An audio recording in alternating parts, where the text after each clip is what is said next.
All right, welcome back, ladies and gentlemen, to the Chupacabra Tutorials channel. I'm your host, Larry, and today I'm going to show you how to hook up your Switch Pro controller to your Android phone using Bluetooth, because that's what these two things run on. So the first thing you need to do is get your phone ready. So if we pull down the top notification bar at the top, there's a little symbol here that looks like I don't know how to describe it. Just turn on the Bluetooth signal symbol. If you don't know what that is, Google it. Make sure it's highlighted and turned on just like your Wi-Fi, then pull this all the way the rest of the way down, and then there's a little gear over here that'll allow you to access your settings page. Go ahead and tap that, and you're looking for connected devices, which is things like your Bluetooth devices. Next up, let's get your controller ready to be found and paired.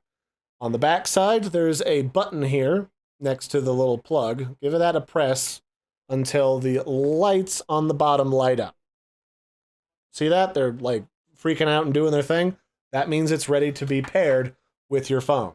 Next up, click Pair New Device at the top, and then it should see the Pro controller. It literally says that. Go ahead and tap it. And then after that, it should ask you if you want to pair it. Say yes.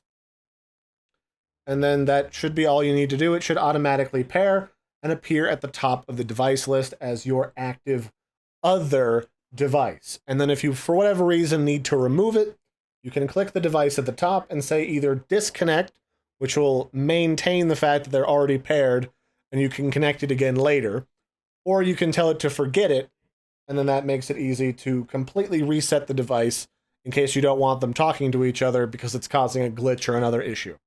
And then that's it. That's all you have to do to connect your Switch Pro controller to your Android phone and also disconnect it. Now, the trouble is, I don't actually know all the different apps that actually support controllers or support the Switch Pro controller, but if you have one, this is how you get it connected. So until next time, I've been your host, Larry. Don't forget to like and subscribe, and I will catch you later. Bye, everybody, and have a good one.